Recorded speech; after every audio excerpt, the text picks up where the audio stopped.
할렐루야. 오늘도 계속해서 마귀를 추종하는 세상 주관자들이라는 시리즈를 공부하려고 합니다. 오늘은 그 오바마 전 대통령에 관해서 공부를 하려고 하는데, 그가 대통령에 오른 것은 시기적으로 또 영적으로 무엇을 의미하는지 한번 살펴보겠습니다. 계속해서 본문은 계시록 13장 16절부터 17절 기록되기를 저가 모든 자, 곧 작은 자나 큰 자나 부자나 빈궁한 자나 부유한 자나 종들로 그 오른손이나 이마에 표를 받게 하고 누구든지 이 표를 가진 자 외에는 매매를 못하게 하니, 이렇게 기록하고 있습니다.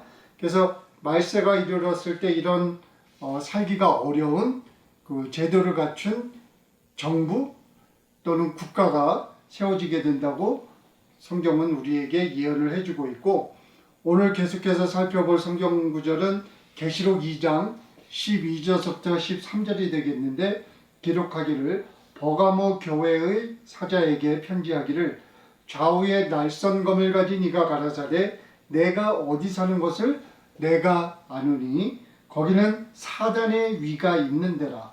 내가 내 이름을 굳게 잡아서 내 충성된 증인 안디바가 너희 가운데 곧 사단에 거하는 곳에서 죽임을 당할 때에도 나를 믿는 믿음을 저버리지 아니하였도다. 이렇게 기록을 하고 있습니다.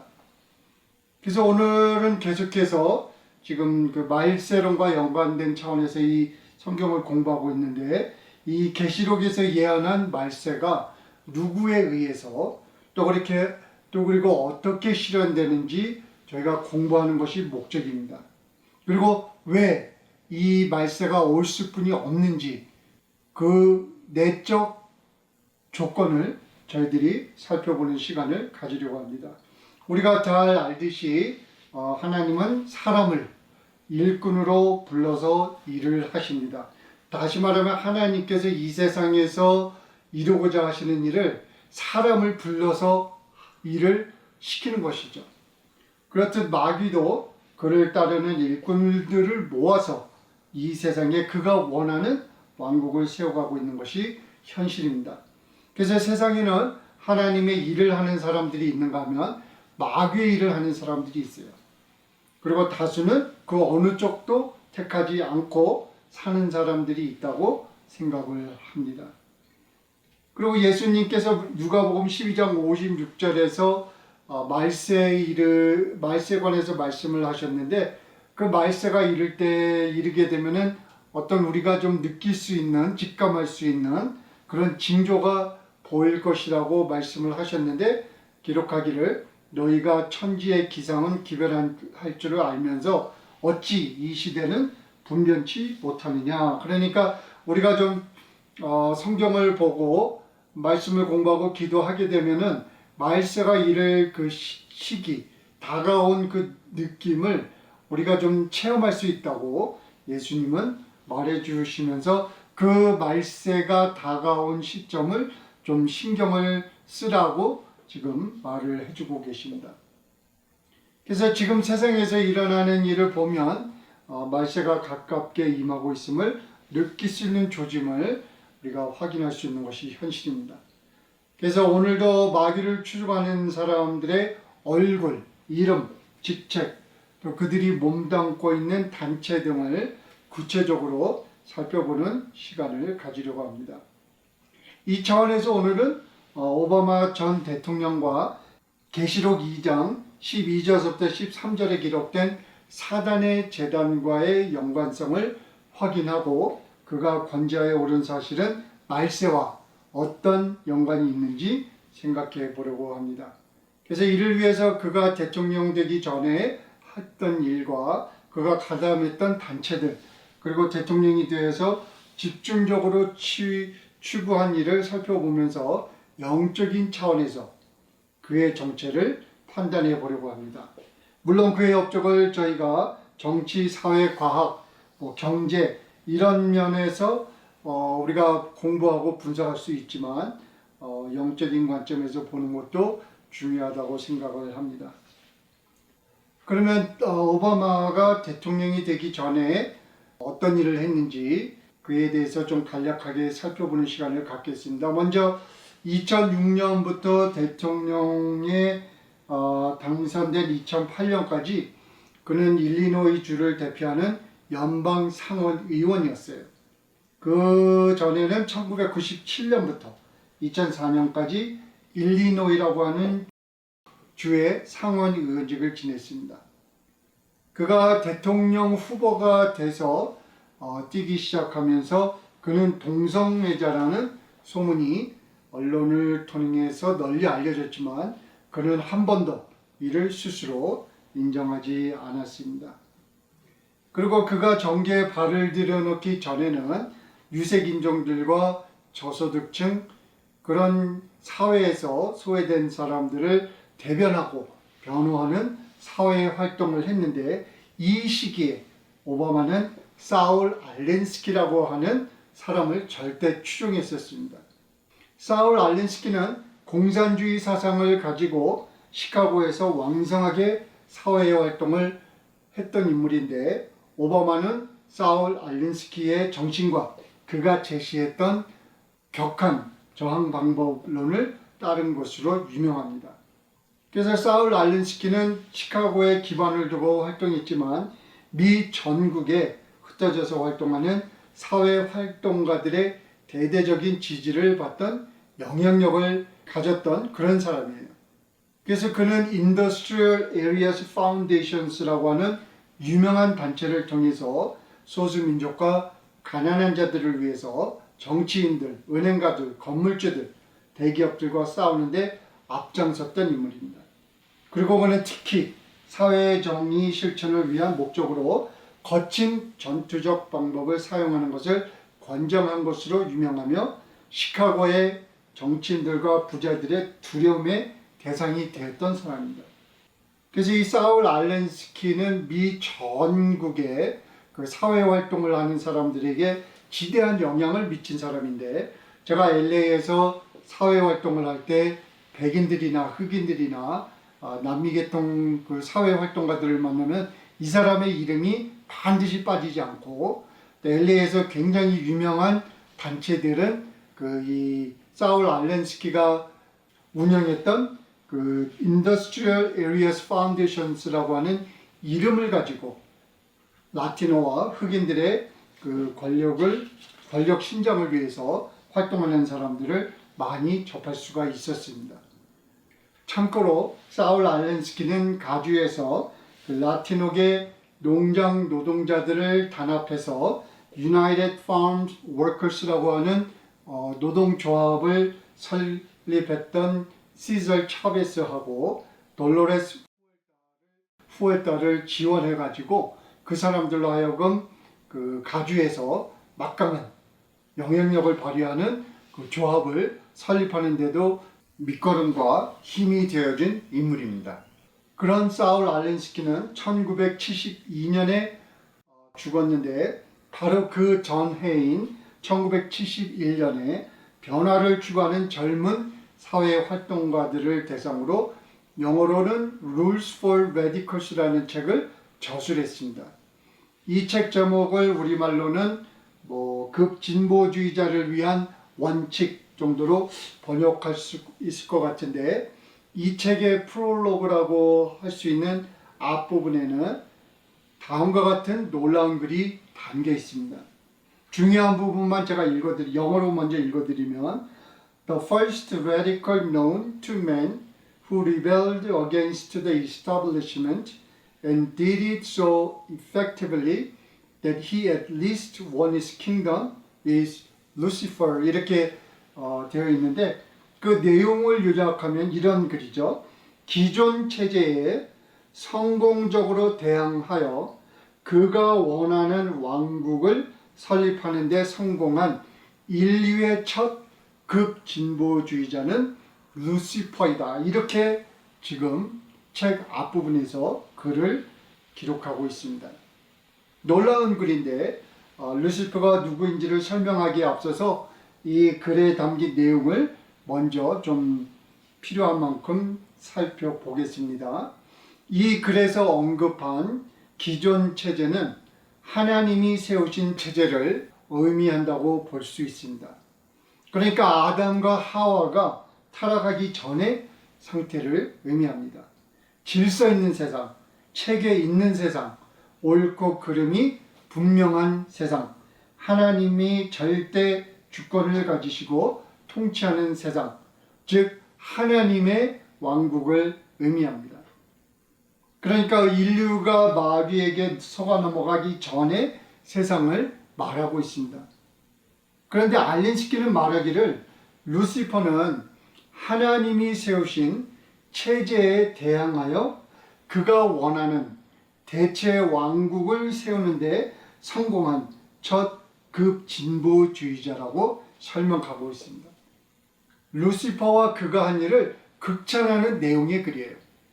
공산주의에 완전히 빠져 있고 기독교를 완전히 거부하는, 대적하는 그런 사람만이 할 수 있는 그 글을 이 책에서 책 앞부분에 알린스키는 기록하고 있는 것입니다.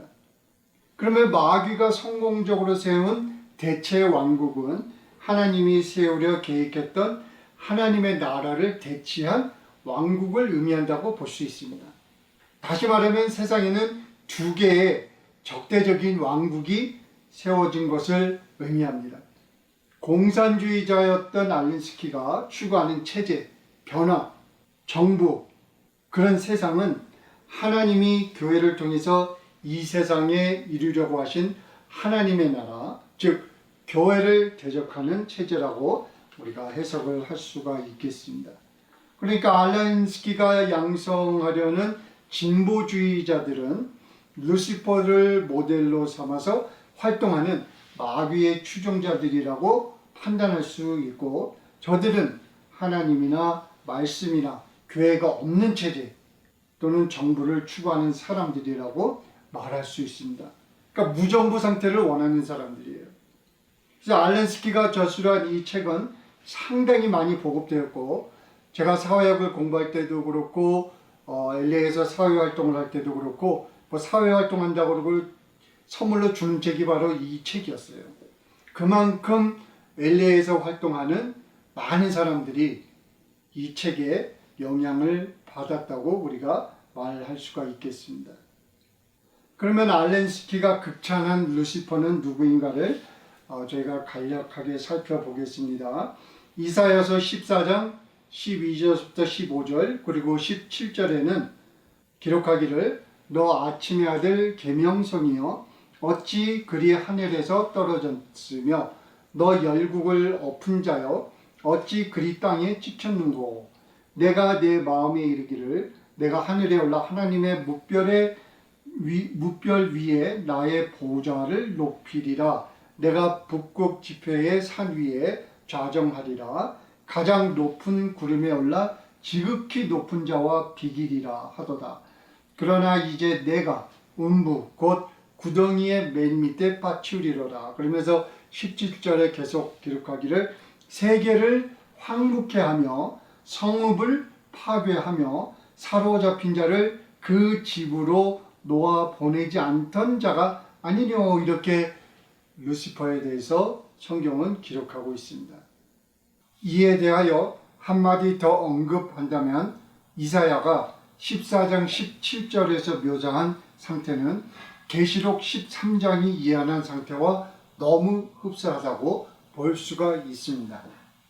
그럼 알린스키가 그의 책 앞부분에서 인용한 루시퍼라고 하는 이름의 뒷배경을 간략하게 설명을 좀 드려보겠는데 이사야서 14장 12절 앞부분에 기록되어 있는 너 아침의 아들 계명성이여 이렇게 말하고 있는 히브리어를 382년경에 교황이 명령을 내려서 라틴어로 번역하는 작업에 들어갔는데 그때 책임을 맡았던 세인트 제롬이라고 하는 성서학자가 라틴어로 금성 또는 아침의 별을 가리키는 단어인 루시퍼라고 하는 고유명사로 번역을 했어요.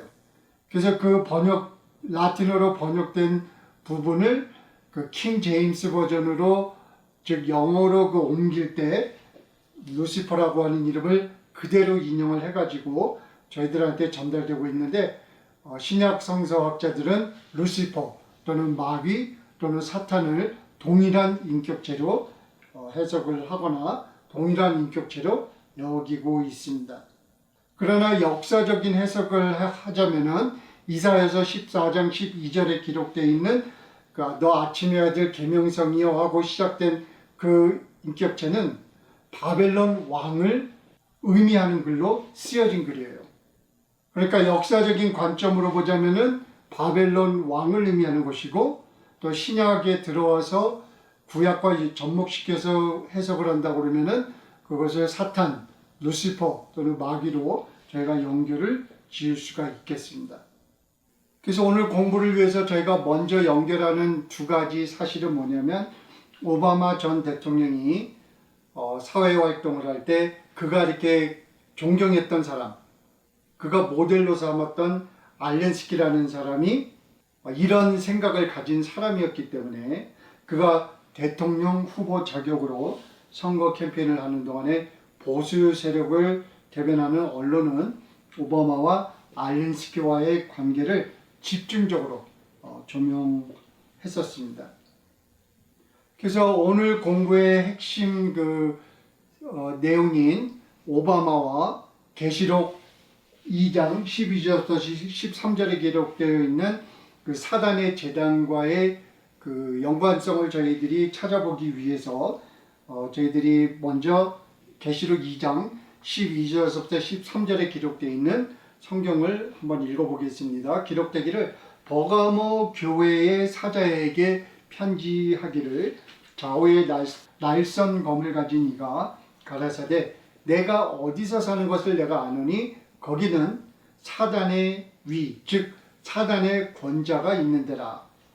내가 내 이름을 굳게 잡아서 내 충성된 증인 안디바가 너희 가운데 곧 사단에 거하는 곳에서 죽임을 당할 때에도 나를 믿는 믿음을 저버리지 아니하였도다. 이렇게 기록하고 있습니다. 그래서 계시록 2장 12절부터 13절을 통해서 우리가 세 가지 좀 집중할 필요가 있는데 첫째로 버가모는 오늘날 튀르키예에 속한 베르가마라고 하는 도시였어요. 이 도시는 황제 숭배의 온상지였습니다.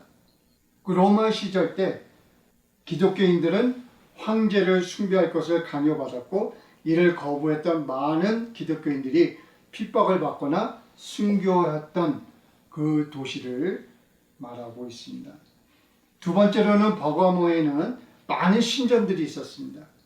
특히 신들의 왕으로 꼽히는 제우스 신전은 그 규모나 여러 면에서 위험성을 가졌던 웅장한 건축물이었습니다. 근데 지금 성경은 우리에게 말하기를 이 버가모는 두 가지 우리가 관심을 가져야 되는데 하나는 뭐냐면 그곳에는 사단의 권자가 있다고 그랬어요.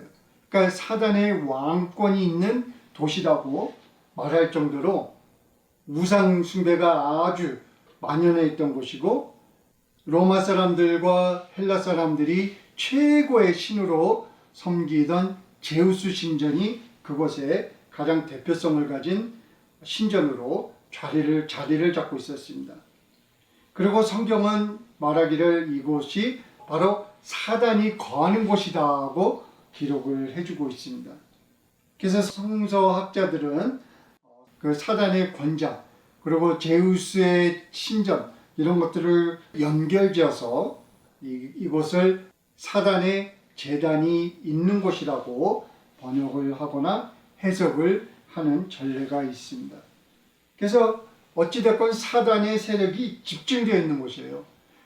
교회를 핍박하는 곳, 하나님의 말씀을 대적하는 곳, 하나님을 믿는 사람들을 죽이는 곳, 바로 그런 의미를 가진 곳으로 성경은 버가모를 우리에게 소개해 주고 있고 이곳에서 세 번째로 안디바라는 제자가 믿음을 지키다가 순교를 했다고 기록하고 있습니다.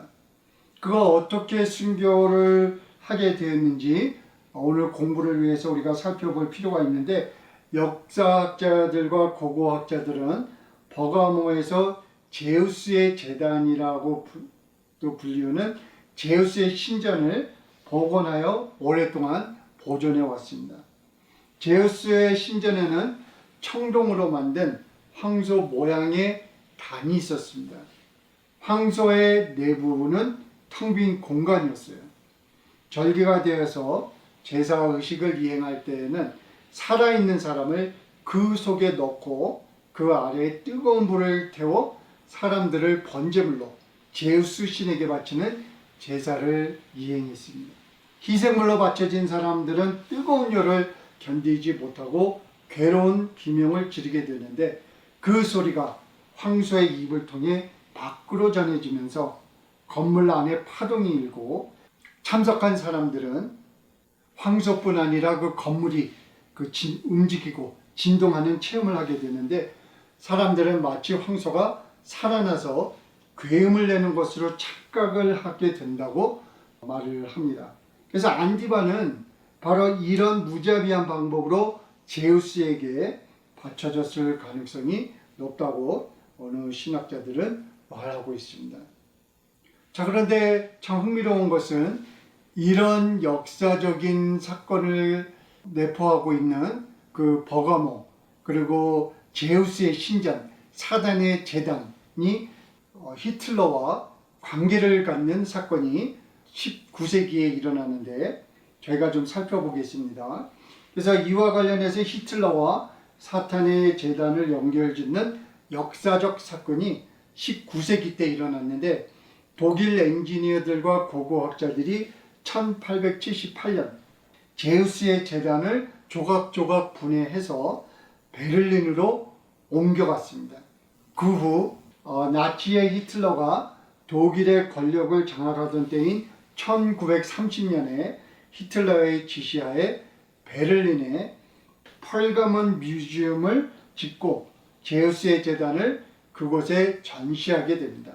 즉 히틀러와 사단의 제단을 연결짓는 역사적 사건이 발생한 거예요. 그러니까 우리가 추상적인 얘기를 하는 것도 아니고 어떤 음모론을 얘기하는 것도 아니고 모두가 확인할 수 있고 모두가 볼 수 있는 그 역사적 사건이 일어났는데 그 베르가모에 있던 제우스의 신전을 독일 엔지니어들과 고고학자들이 19세기 때 그것을 베를린으로 옮겼고 거기에 대한 그 역사를 잘 알고 있는 히틀러가 명령을 내려가지고 그 신전을 전시할 박물관을 짓고 사람들에게 공개적으로 그 신전을 공개하는 그런 사건이 있었던 것입니다. 그래서 저희들이 오바마와 알렌스키와 루시퍼의 관계를 좀 연결을 졌고 또 우리가 참 믿기 어렵지만 우연이라고 할 수 없는 사건이 또 하나가 뭐냐면은 히틀러와 그 제우스의 제단, 사단의 제단과의 연관성을 우리가 역사적으로 확인할 수 있는 사건이라는 것을 우리가 확인하고 계속해서 공부를 하는데 그러면 오바마와 사탄의 제단과 연결짓는 역사적 사건이 있었어요. 그래서 그 사건을 저희들이 계속해서 살펴보겠는데 2008년 여름에 오바마는 베를린을 방문합니다. 그가 베를린 방문을 마치고 돌아온 한 달 후에 즉 2008년 8월 25일부터 28일까지 콜로라도 주에 있는 덴버에서 민주당 정당대회가 진행되었습니다. 그래서 이 정당대회에서 오바마가 민주당 대통령 후보로 공식 지명됩니다. 그런데 우리를 놀라게 하는 사실은 2008년 8월에 덴버에서 진행되었던 민주당 정당대회 때 설치된 대회 무대는 놀랍게도 베를린에 전시되어 있는 제우스의 제단을 본따서 설계되었다는 데 있습니다. 그러니까 오바마가 대통령 후보로 공식 지명되기 한 달 전에 베를린을 방문했어요. 그리고 와서 한 달 후에 대통령 후보로 공식 지명이 됐고 그 정당대회가 열린 사건이 일어났는데 그 전당대회 때 그 설계된 그 무대가 베를린에 전시되어 있는 사단의 재단을 본땄다는 거예요. 이것은 절대 우연이라고 우리가 할 수가 없는 것이죠.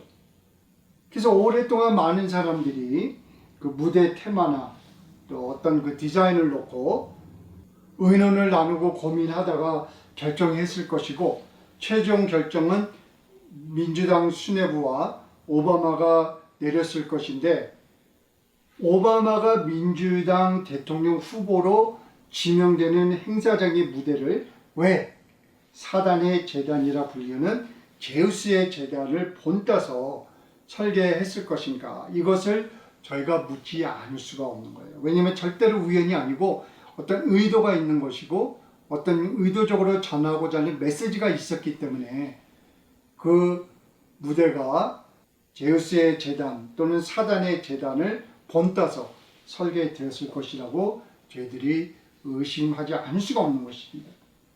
왜 이런 결정을 내렸고 누가 이런 결정을 내렸을까? 그것을 우리가 계속 질문을 해야 된다고 많은 사람들이 이의를 제기하고 있습니다. 그래서 이에 대한 답을 찾기 위해서 저희가 히틀러와 사단의 재단의 관계를 좀 더 살펴보는 시간을 갖겠습니다. 그 히틀러와 사단의 재단에 관해서 할 이야기는 많지만 간과를 할 수 없는 두 가지 사건을 저희들이 집중적으로 살펴보겠습니다. 첫 번째로는 독일의 뉘른베르크라는 도시에는 더 제플린 필드라고 하는 집회 장소가 있습니다. 히틀러의 지시를 받고 알버트 스피어라는 건축가가 100만 명이 넘는 인파가 모일 수 있는 집회장으로 건설한 거대한 공간이에요. 히틀러가 세계 2차 대전을 준비하기 위해서 광적인 연설을 전하면서 독일인들의 열광적인 애국심을 불러일으켰던 곳이에요. 이 제플린 집회장과 관련해서 두 가지 특징이 우리의 관심을 끄는데, 첫째로 귀빈들과 그 권력을 가지고 있던 사람들이 앉는 관람석이 있었어요. 이 관람석은 360m 길이의 거대한 건축물이었는데, 공교롭게도 이 관람석은 제우스의 재단 또는 사탄의 재단을 본따서 제작되었어요. 다시 말씀드립니다. 제플린에 건설되었던 100만 명이 넘는 관중이 모이는 그 집회 장소에 관람석이 있었는데, 그 관람석의 모양을 제우스의 재단 또는 사탄의 재단을 본따서 만들었던 것이에요. 두 번째로 히틀러가 서서 연설한 바로 그 위치가 우리의 관심을 끄는 또 다른 특징인데, 히틀러가 서서 연설을 하도록 설계된 바로 그 위치는 제우스의 재단에 배치되었던 황소 재단이 위치해 있던 바로 그 자리였습니다. 그러니까 두 가지가 우리의 관심을 끄는데, 하나는 관람석은 제우스의 재단을 본따서 만들었고, 히틀러가 서서 전쟁을 일으키기 위해서 관중들을 열광시키던 그런 연설을 전하기 위해서 선 바로 그 위치가 바로 황소단이 배치되어 있던 그 위치였다는 것이에요. 그래서 히틀러는 헬라와 로마 문명에 상당히 심취해 있던 사람이기 때문에 히틀러의 명령을 따라 이 거대한 프로젝트를 주도했던 알버트 스피어 건축가는 분명한 목적과 의도를 가지고 관람석과 연설하는 위치를 결정했을 것은 우리가 의심할 여지가 없는 것이에요.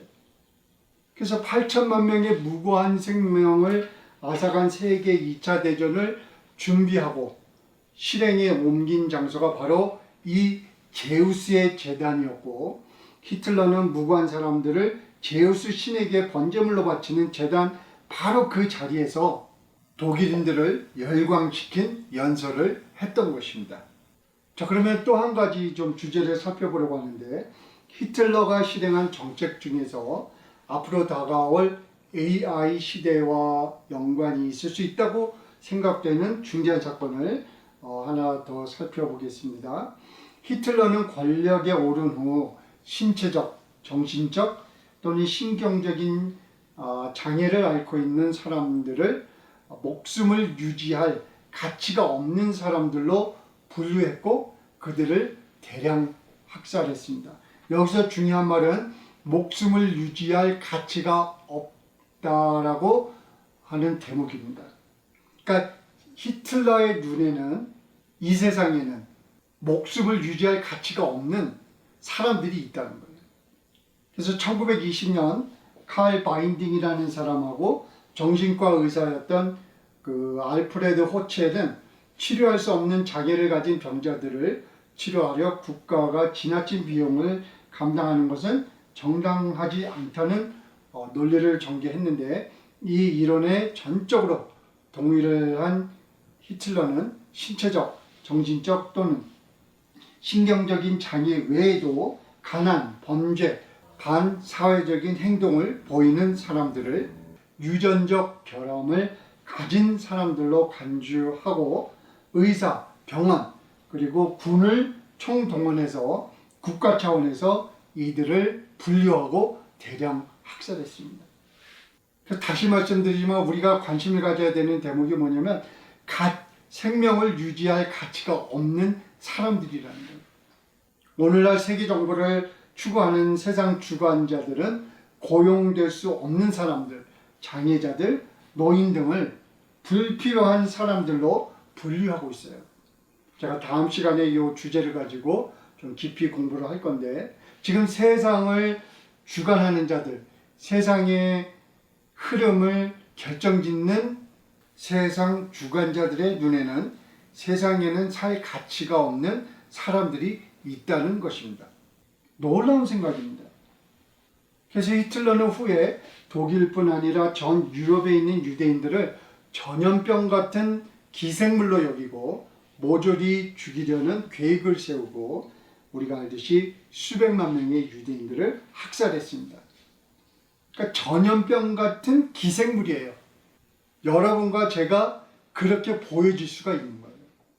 이 끔찍한 인종청소 정책의 기원은 1798년 영국의 경제학자였던 토마스 멜세스가 저술한 인구론이라는 책에서 저희가 찾을 수가 있는데 위키백과는 다음과 같이 그의 생각을 요약해서 기록하고 있습니다. 기록되기를 멜세스는 자신의 저서 인구론을 통해서 인구의 자연적 증가는 기하급수적이지만 식량은 산술급수적으로밖에 증가하지 않기 때문에 과잉 인구로 인한 식량 부족은 필연적이며 그로 인해 빈곤과 제약이 많이 발생하는 것은 불가피하다고 주장했습니다.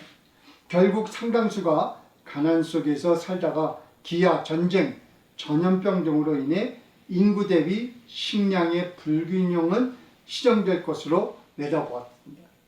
중요한 포인트는 인구 증가를 억제해야 한다는 주장을 내세운 거예요. 만약 사람들이 또는 정부가 정책적으로 인구 증가를 억제하지 않으면 자연이 알아서 전쟁, 기아, 전염병 등을 통해서 인구를 억제하게 된다고 주장했던 거예요.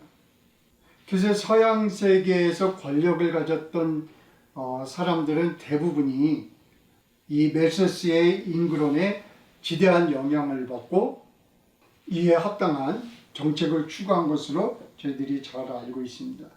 그래서 이와 관련해서 주목하고 싶은 포인트는 세계 정부를 앞장서서 주도했던 락카펠러 가문은 멜세스의 인구론에 큰 영향을 받았고 락카펠러 가문은 독일, 유럽 그리고 미국에서 일부 사람들을 부적절한 사람들, 영어로는 unfit라고 그래요. 적응할 수 없는 사람들, 사회 제도에 불필요한 사람들, 참여할 수 없는 사람들, 이런 사람들을 unfit라고 이름을 붙였는데 그런 사람을 대상으로 우생학과 안락사 프로젝트, 그리고 피임약 개발, 그리고 유산 정책을 대대적으로 이행을 한 것으로 저희들이 확인을 할 수가 있는데 특히 대상은 흑인들, 라티노 계통의 사람들, 원주민들, 그 외 소수민족들을 대상으로 백인 우월주의자들이 미국 내에서 유럽에서 이런 정책을 시행했던 그 역사적인 기록들이 남아 있습니다. 저희들이 그 다음 시간에 이런 내용을 구체적으로 살펴볼 거예요. 그래서 왜 이걸 살펴보느냐?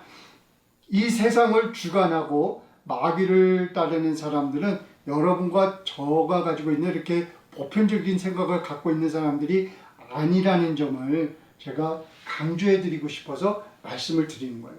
저 사람들을 우리가 믿고 의지하고 따라가면 좋은 세상이 올 거다라고 할 수 없는 그런 생각을 가진 사람들이라는 것을 여러분과 제가 알고 깨닫고, 그러면 우리는 어떻게 해야 되는가? 여기에 대한 답을 찾아야 되기 때문에 이런 역사적 사실들을 여러분과 나누는 것입니다. 그래서 세계 오일 공급망을 독점했던 록펠러 가문은 오래전부터 중국에 큰 영향력을 발휘했는데, 중국이 시장 경제를 받아들이도록 협상할 때 중국의 인구 증가를 억제하기 위해서 일가구 일자녀 정책을 시행할 것을 일본의 학자들과 경제인들을 동원해서 압력을 가한 것으로 유명합니다. 그래서 이와 관련해서 저희가 AI 시대와 교회 그리고 인류의 미래라는 제목을 가지고 공부할 때 세상 주관자들이 추구하는 세계 정부는 인구 문제를 어떻게 해결하려고 하는지 그들의 생각을 한번 살펴보는 시간을 가질 것입니다. 그러면 오늘 저희들이 공부하는 주제의 본론으로 돌아와서 오바마와 사단의 연관성을 저희들이 이제 살펴보았는데, 그러면 그 의미는 무엇인가? 이에 대한 답을 저희들이 살펴보겠습니다. 그래서 2008년 덴버에서 진행된 민주당 전당대회 무대는 어떤 목적으로 사단의 재단을 본따 설계되었을까? 이런 질문을 저희가 묻지 않을 수가 없습니다.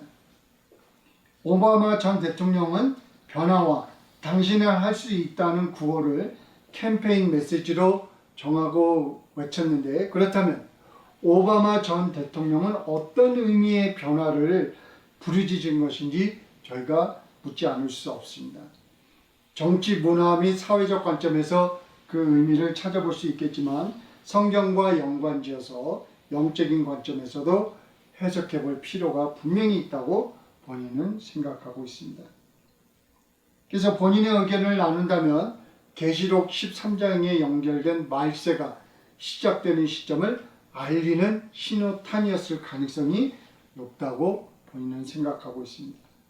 그래서 이런 차원에서 그 오바마 전 대통령이 남긴 업적을 좀 살펴보겠는데, 그 데일리 비스트라고 하는 유명한 언론사는 2019년 4월 19일 뉴스위크의 아티클을 인용해서 오바마는 미국의 첫 동성애자 대통령이었다고 전했습니다. 박스라고 하는 언론도 2021년 1월 16일자 기사에서 오바마 대통령은 LGBTQ 계층의 권리 향상에 놀라운 업적을 남겼다라고 평가했습니다. The New Republic은 2019년 4월 9일자에서 오바마는 어떻게 동성애자들의 권리를 대변하는 대통령이 되었는가라는 제목의 기사를 실었습니다. 이 언론사들은 전부 민주당 그리고 사회당이 추구하는 정책을 지지하는 그런 언론들이에요. 그런 언론들이 오바마를 비판하는 차원에서 이런 제목을 달고 글을 쓴 것이 아니라 암시적으로 오바마가 누구를 위해서 어떤 업적을 남겼는가, 그것을 지금 긍정적으로 전하고 있다는 사실을 우리가 알아야 되겠습니다. 끝으로 동성애자들을 대변하는 The LGBT South 뉴스레터는 2021년 1월 13일자 뉴스레터에서 오바마 대통령이 LGBTQ의 진보에 남긴 레가시라는 제목의 글을 통해서 오바마의 업적을 높이 평가했습니다. 이러한 화려한 업적을 이루는 동안 오바마 행정부의 IRS는 보수단체 및 교회의 세금 면제 신분을 취소하거나 신청서 심사를 지연하거나 불필요한 심사 조건을 요구하는 등 교회와 보수단체를 겨냥한 부정적인 정책을 이행하여 많은 비난을 받았었습니다. 그리고 그는 유엔을 비롯해서 세계 각국의 동성 연애자들의 권리를 인정할 것을 요구하며 강력한 압력을 가했고 2016년 오바마는 국립공원 및 공립학교 내 화장실을 신체적 조건으로 구분되는 남녀 구분이 아니라 성 정체에 따라 공용화하는 정책을 강행했습니다. 이 정책은 미국을 반쪽으로 분열시키는 결과를 낳았습니다. 후에 군, 사업, 그리고 운동 경기 등에도 이 논란이 많은 정책을 확장시켜서 이행함으로 보수 세력의 강한 반발을 샀고 그 결과로 트럼프가 대통령으로 당선되는 결과로 이어졌습니다.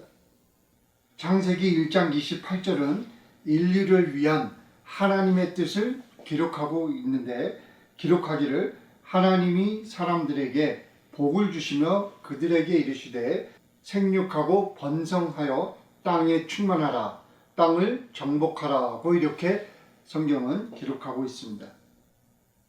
근데 오바마 전 대통령이 추진했던 LGBTQ 정책은 성경을 정면으로 대적한 정책이에요. 성경은 구약과 신약 여러 곳에서 일관성을 가지고 가난한 자들과 약자들을 보살필 것을 요구하고 있습니다. 이러한 성경 말씀에 비추어 보면 히틀러가 추진했던 인종 청소 정책 그리고 락카펠러 가문이 추진했던 인구 억제 정책 모든 거짓을 동원해서 전쟁을 일으켜 많은 목숨을 죽게 하는 전쟁 또 나이 들거나 쇠약하거나 고용될 수 없는 상황에 처한 사람들을 불필요한 사람들로 분류하는 세계 정부를 추구하는 세상 주관자들의 생각은 모두 생명을 귀중히 여기시는 하나님의 뜻을 대적하는 정책들입니다. 그래서 이제 결론을 좀 내리려고 하는데 트럼프 대통령은 은행가들, 군수산업, 그리고 실리콘밸리의 대표자들과 밀접한 관계를 가지고 그들이 요구하는 모든 조건을 들어주고 있습니다.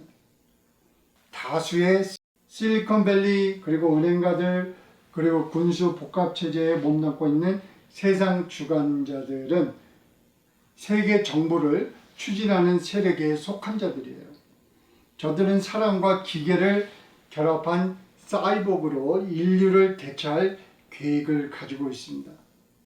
이런 계획들은 아담의 씨를 통해서 즉 정상적인 사람을 통해서 세상을 충만하게 하시려는 하나님의 뜻을 정면으로 대적하는 계획이에요. 저들은 아담의 씨가 아닌 사이보그로 인류를 채우려는 계획을 가지고 있습니다. 하나님은 인류에게 자유를 주셨습니다. 그러나 저들은 자유와 선택이 없는 계시록 13장에서 말한 그런 짜여진 사회, 억제된 사회, 자유가 없는 사회, 저들 눈에 필요하다고 느껴지는 사람들만 살 수 있는 사회, 즉 알렌스키가 말했던 마귀의 왕국을 추구하는 자들이에요. 저는 이번에 이제 말세로를 공부하면서 그냥 뭐 성경적인 얘기만 하는 것도 아니고 추상적인 얘기만 하는 게 아니라 구체적으로 역사적인 사건들, 실질적인 사람의 얼굴, 이름, 그 사람들이 몸담고 있는 단체를 통해서 이 사람들이 그 남긴 글, 녹음 파일, 비디오 파일 이런 것들을 통해서 이 사람들이 얼마나 하나님을 대적하는 생각을 가지고 있는 사람들인지를 여러분과 함께 나누는 시간을 가지려고 합니다. 그래서 오늘 살펴본 히틀러와 제우스의 신전과의 관계 그리고 오바마와 사탄의 재단과의 관계 등은 말세의 징조를 알리는 역사적 사건들로 해석할 수 있다고 본인은 생각합니다. 그렇다면 오바마가 대통령의 권좌에 오른 것은 이 세상에 마귀의 왕국이 자리 잡는 마지막 단계로 접어든 시점을 알리는 징조로 해석할 수 있습니다. 그렇지 않고서는 오바마가 대통령이 되는 그 역사적 사건을 알리는 무대를 사단의 재단을 본따서 설계했을 이유가 없다고 분명히 생각을 하고, 저들이 많은 시간, 많은 인원, 많은 자원을 투자해서 설계해서 세상에 보인 그 무대가 제우스의 재단이요 사단의 재단이었다면, 그 역사적 사실을 통해서 우리 성경을 믿는 사람들은 어떤 해석을 할 수 있는가, 이것을 저희들이 계속해서 생각해 볼 필요가 있다고 생각을 합니다. 추상적인 얘기가 아니고 역사적인 사건이기 때문에 여러분들과 이런 대화를 나누었습니다. 감사합니다. 다음에 또 뵙겠습니다.